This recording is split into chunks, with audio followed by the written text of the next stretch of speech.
देखो एक फंक्शन दिया है x की पावर 1/x और हमसे कहा है identify which is larger, e की पावर पाई और पाई की पावर e, मतलब इन दोनों में से किसकी वैल्यू ज़्यादा है। इस टाइप के क्वेश्चन काफ़ी इंपॉर्टेंट होते हैं, बल्कि ये IIT का पूछा हुआ का देखो क्वेश्चन है।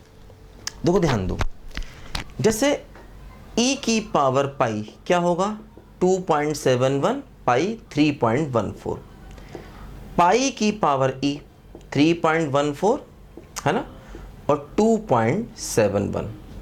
अब देखो ध्यान दो, इन दोनों में किसकी वैल्यू ज़्यादा होगी ये ऐसे सिंपल कैलकुलेशन से नहीं मालूम किया जा सकता। देखो ये 2.71 की पावर 3.14 है, ये 3.14 की पावर 2.17 है ना, तो सिंपल कैलकुलेशन से ये नहीं मालूम किया जा सकता किसकी वैल्यू ज़्यादा होगी। देखो क्या तरीका है इसका।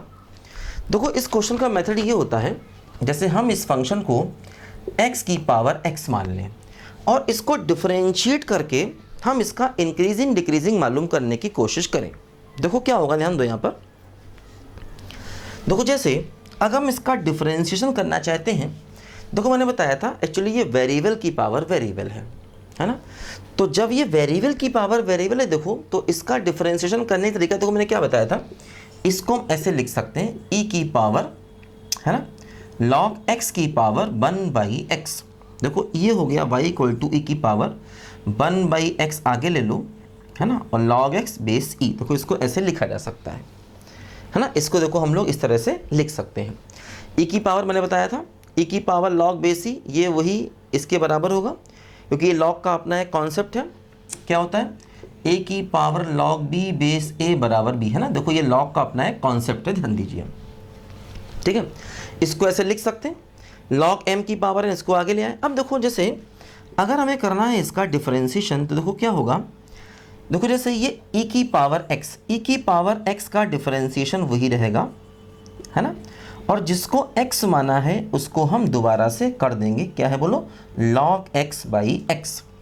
देखो e की पावर x का e पावर x रहेगा, जिसे x माना उसको देखो दोबारा से हम कर देंगे डिफरेंशिएशन।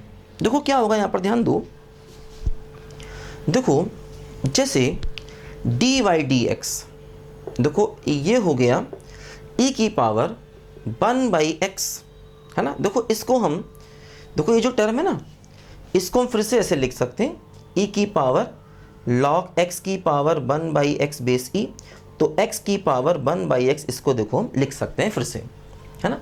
एक बात और ध्यान रखना, मैंने बताया था पहले भी, ऐसा ये वेरिएबल की पावर वेरिएबल है, इसका डोमेन हमेशा x ग्रेटर देन 0 ही होता है ना। वेरिएबल की पावर वेरिएबल का डोमेन हमेशा x ग्रेटर देन 0 होता है, ये मैंने पहले आपको बताया था। देखो इसको फिर से हम पावर को ऊपर ले जाएं, x की पावर 1/x, e की पावर log बेस e, देखो ये फिर से ये हो गया, मतलब देखो ये हो गया x की पावर 1/x। देखो इसमें न्यूमरेटर अपॉन डिनोमिनेटर का फार्मूला लगा देंगे, तो क्या होता बोलो, denominator into dy/dx of numerator minus numerator into dy/dx of denominator यानी 1 और अपॉन डिनोमिनेटर का स्क्वायर। देखो ये हो गया x की पावर 1/x। देखो ध्यान दो, ये हो गया x log x का डिफरेंशिएशन 1/x और minus log x base e और अपॉन देखो x स्क्वायर। देखो ये कैंसिल हो गया, देखो यहाँ से dy/dx की देखो वैल्यू क्या आ गई, x की पावर 1/x, और देखो ये हो गया 1 minus log x base e और डिवाइड बाई x स्क्वायर। देखो ऐसे यहाँ पर ये हो गया, ठीक। अब देखो ध्यान दो, ये टर्म तो पॉजिटिव होगा हमेशा है ना, ये टर्म देखो हमेशा ही पॉजिटिव होगा। अब हमें इस टर्म को देखना है। देखो जैसे मान लो अगर 1 माइनस log x पॉजिटिव है, ठीक, मतलब क्या हुआ, देखो 1 ग्रेटर देन log x, यानी कि देखो इसको ऐसे लिख सकते हैं log x लेस देन 1, तो x लेस देन e की पावर 1। मतलब अगर ये टर्म पॉजिटिव होगा है ना, तो क्या होगा, डिफरेंशिएशन पॉजिटिव होगा, फंक्शन इंक्रीजिंग होगा है ना। इस टर्म के पॉजिटिव होने का मतलब x लेस देन e की पावर 1, मतलब ये फंक्शन इंक्रीजिंग होगा, क्योंकि अगर ये पॉजिटिव है तो डिफरेंशिएशन पॉजिटिव, फंक्शन इंक्रीजिंग, ठीक है। x लेस देन e पर देखो क्या हुआ, x लेस देन ई पर फंक्शन इंक्रीजिंग। अच्छा, इसी प्रकार देखो, अगर हम इस टर्म को निगेटिव ले लें, 1 माइनस लॉग एक्स को निगेटिव ले लें, तो 1 less than log x base e, यानी कि log x base e greater than 1, तो x ग्रेटर देन ई की पावर 1। तो देखो, अगर ये टर्म निगेटिव है तो डिफरेंशिएशन निगेटिव हो गया, मतलब फंक्शन डिक्रीजिंग होगा। क्योंकि अगर ये टर्म निगेटिव है तो D Y D X negative हो गया और फंक्शन कैसा हो गया, बोलो, डिक्रीजिंग। तो देखो, इसका मतलब ये है कि ई के पीछे फंक्शन इंक्रीजिंग है और ई के आगे फंक्शन डिक्रीजिंग है। देखो, यहाँ से ये भी कह सकते हैं कि ई पर लोकल मैक्सिमम होगा, ऐसा भी कह सकते हैं ना। जब हम लोग मैक्सिमा मिनिमा के क्वेश्चन कर रहे थे तो वहाँ पर हमने ऐसे बहुत सारे क्वेश्चन किए थे। खैर, यहाँ पर क्वेश्चन दूसरा है, देखो है वही कुछ, वही सब कुछ कर रहे हैं जो मैक्सिमा मिनिमा में किया था, और कुछ नया नहीं है। देखो, हो सकता मैक्सिमा मिनिमा में हमने इस क्वेश्चन का ग्राफ भी बनाया हो, है ना, x की पावर 1/s का ग्राफ भी हम बना सकते हैं इंक्रीजिंग डिक्रीजिंग को देख करके। ठीक है, देखो ध्यान दो क्या हो रहा है। देखो, ग्रेटर देन ई पर फंक्शन डिक्रीजिंग है, लेस देन ई पर फंक्शन इंक्रीजिंग है। देखो, जैसे अब क्या हो रहा है, यहाँ पर ध्यान दो, ये फंक्शन देखो ग्रेटर देन ई पर डिक्रीजिंग है ना। इसको देखो मिटा रहा हूँ मैं, इसको लिखो जरा ध्यान से, इसको मिटा रहा हूँ मैं। देखो देखो, ये फंक्शन क्या हो रहा है, देखो ग्रेटर देन ई पर डिक्रीजिंग है, मतलब देखो कुछ ऐसे होगा, ये ई है, ई के पीछे देखो क्या है, इंक्रीजिंग है कुछ, ई के आगे डिक्रीजिंग है कुछ, कुछ ऐसे ग्राफ इसका रहा होगा। अब देखो, जैसे पाई और ई, पाई इसके आगे होगा, पाई जो है, पाई क्या होता है 3.14, ये ई के आगे होगा, है ना। देखो, x लेस देन ई पर फंक्शन इंक्रीजिंग है, देखो ई के पीछे फंक्शन इंक्रीजिंग है और ई के आगे फंक्शन डिक्रीजिंग है। देखो, अब क्या हुआ, जैसे पाई पर जो फंक्शन की वैल्यू होगी वो कम होगी, जैसे मान लो अगर हम इसे fx मान लें तो क्या होगा, देखो f of pi less than होगा f ऑफ e, है ना।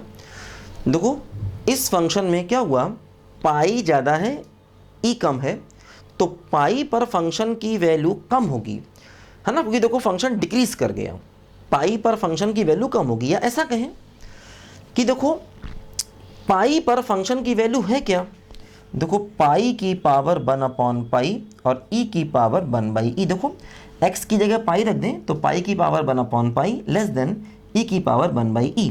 देखो ये आ गया। अब एक काम करें, देखो दोनों तरफ हम e into pi power raise कर दें, e इंटू पाई पावर दोनों तरफ रेस कर दें, क्योंकि देखो दोनों पॉजिटिव टर्म है तो ऐसा कर सकते हैं। देखो दोनों के दोनों जो वैल्यूज़ हैं, देखो 1 से बड़े वैल्यूज़ हैं, तो ऐसा हम कर सकते हैं, दोनों तरफ सेम पावर रेस कर सकते हैं, है ना। इससे इनइक्वलिटी में कोई चेंज नहीं आएगा, ध्यान देना, है ना। दोनों में सेम पावर रेस कर सकते हैं, क्योंकि अगर टर्म 1 से बड़ा होता है तो पावर ज़्यादा करने से वैल्यू ज़्यादा होती जाती है। ठीक है, देखो अब क्या हुआ, ये पाई पाई कटेगा, क्या बचेगा बोलो, पाई की पावर e, और लेस देन देखो यहाँ क्या बचेगा, ई से ही कटेगा, ई की पावर पाई। तो देखो यहाँ से ये कन्फर्म हो गया कि ई की पावर पाई पाई की पावर ई से ज़्यादा है, मतलब ई की पावर पाई जो है वो ग्रेटर वैल्यू है ना। ई की पावर पाई पाई की पावर ई से ग्रेटर है, देखो ये बात यहाँ से कन्फर्म हो गई, है ना।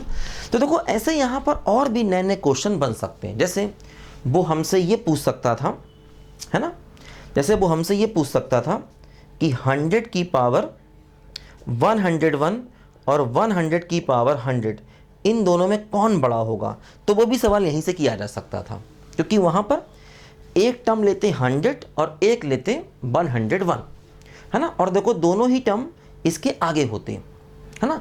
तो इस प्रकार देखो हम कोई भी क्वेश्चन यहाँ पर कर सकते हैं आसानी के साथ में, है ना। देखो जैसे मान लो अगर हमें इन दोनों में कंपेयर करना होता 100 की पावर 101 और 100 की पावर 100 में, तो ये भी देखो यहाँ से कंपेयर कर सकते थे आसानी से, क्योंकि देखना पड़ता ये टर्म है कहाँ पर, एक लेते 100 एक लेते 101। देखो 100 यहाँ आता, 101 यहाँ आता, और 101 पर फंक्शन की वैल्यू ज़्यादा कम होती, क्योंकि जैसे जैसे ग्राफ आगे बढ़ेगा फंक्शन की वैल्यू कम होगी। जैसे मान लो 100 101, तो 100 पर वैल्यू ज़्यादा होती और 101 पर वैल्यू कम होती, है ना, क्योंकि देखो फंक्शन डिक्रीज कर रहा है। अच्छा, इधर इंक्रीज कर रहा है, अगर इधर लेंगे तो उसका उल्टा केस होगा, मतलब ये भी हमसे पूछा जा सकता था। देखो जैसे, है ना, देखो इसको लिखो, पहले यहाँ तक लिखो, मैं बताता हूँ ये क्वेश्चन कैसे करना है। इसको लिखो, मिटा रहा हूँ, देखो इसको लिखो, मिटाना है मुझे। देखो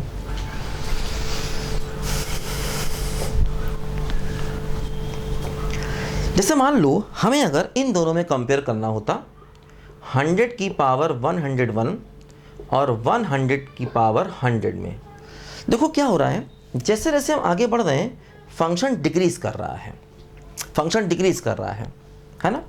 और ये बात कन्फर्म है, इस फंक्शन की वैल्यू हमेशा पॉजिटिव होगी, ग्राफ एक्स एक्सिस के ऊपर रहेगा, ये बात कन्फर्म है, क्योंकि देखो एक्स पॉजिटिव है, पॉजिटिव की पावर पॉजिटिव, रिजल्ट हमेशा पॉजिटिव ही रहेगा, ये कन्फर्म है। देखो जैसे यहाँ पर मान लीजिए 100 है और यहाँ पर 101 है, देखो क्या होगा कि 100 पर फंक्शन की वैल्यू ज़्यादा होगी 101 से, क्योंकि देखो 100 पर वैल्यू ज़्यादा है और 101 पर वैल्यू क्या है, बोलो कम। 100 पर वैल्यू ज़्यादा है और 101 पर वैल्यू कम है, ठीक है, क्योंकि फंक्शन डिक्रीज कर रहा है। देखो ये हमारा फंक्शन है, f100 निकालो, 100 की पावर 1/100 और 101 की पावर 1/101, ठीक है। देखो वही करो, दोनों तरफ पावर रेस कर दो, ये 100 है, पूरे की पावर 100 और 101, इधर भी देखो 101 की पावर 1/101, पूरे की पावर 100 और 101, देखो क्या हुआ, 100 कटा तो 100 की पावर 101, देखो ग्रेटर हो गया, यहाँ पर ये कटेगा 101 की पावर 100, देखो यहाँ से ही प्रूव हो गया, ठीक है। इन दोनों में देखो हमने यहाँ से कंपेयर कर लिया। देखो ऐसे हम और भी क्वेश्चन कर सकते हैं, जैसे कि मान लो फॉर एग्जांपल हमें वो इन दोनों में कंपेयर कराता, देखो जैसे मान लो हमें कंपेयर करना होता फॉर एग्जांपल √2 की पावर √3 और √3 की पावर √2, मान लो हमें इन दोनों में कंपेयर करना होता। अब देखो ये जो दोनों टर्म हैं √2 और √3, ये टर्म ई से छोटे होंगे, देखो √2 यहाँ कहीं होगा और √3 यहाँ कहीं होगा, है ना। देखो √2 पर वैल्यू कम है, √3 पर वैल्यू ज़्यादा, है ना। तो देखो यहाँ पर क्या होगा, f ऑफ √3 ग्रेटर देन होगा f ऑफ √2, है ना, क्योंकि देखो √2 और √3, अब फंक्शन इंक्रीज कर रहा है, इसका मतलब √2 पर वैल्यू कम होगी, √3 पर वैल्यू ज़्यादा होगी, यानी f ऑफ √3 ग्रेटर देन है f ऑफ √2। देखो f ऑफ √3 यहाँ से निकालो तो क्या बनेगा, देखो √3 की पावर 1/√3 और √2 की पावर 1/√2, फिर देखो दोनों तरफ पावर रेस कर दोगे तो देखो ये हो जाएगा √3 की पावर √2 और ग्रेटर देन √2 की पावर √3, देखो यहाँ से ये बात प्रूव हो जाएगी, ध्यान दो, है ना। दोनों तरफ वही किया, क्या √2 इंटू √3, दोनों तरफ देखो ये पावर हमने रेस कर दी, तो क्या हुआ, देखो इधर बचेगा √2, इधर क्या बचेगा, बोलो √3। देखो इस तरह से हम इस टाइप के क्वेश्चन कर सकते हैं, दो फंक्शन को कंपेयर करने वाले, है ना। अच्छा क्वेश्चन है, ऐसे और भी कई क्वेश्चन हमारे सामने आ सकते हैं आगे, ठीक है। तो मतलब कुल मिला के क्या है, देखो है वही ग्राफिकल, मतलब हमें क्या करना है, ग्राफ का आइडिया लेना है और कुछ नहीं, है ना। जैसे इनइक्वालिटी वाला क्वेश्चन था, वहाँ भी देखो कुल मिला के यही था, ग्राफ का रफ आइडिया लेना था। यहाँ पर भी देखो ग्राफ का रफ आइडिया लेना है, कहाँ पर फंक्शन इंक्रीजिंग है, कहाँ पर डिक्रीजिंग, ऐसा मालूम होना चाहिए। देखो जैसे अगर हमें इसकी लिमिट, अगर हम 0 पर राइट हैंड लिमिट निकाल लें या इन्फिनिटी पर लिमिट निकाल लें तो इसका बिल्कुल 100% एक्चुअल ग्राफ हम बना सकते हैं आसानी के साथ में, है ना। देखो ई पॉइंट इसका लोकल मैक्सिमा है, ठीक है। करो बच्चों ध्यान से इसको जल्दी पहले।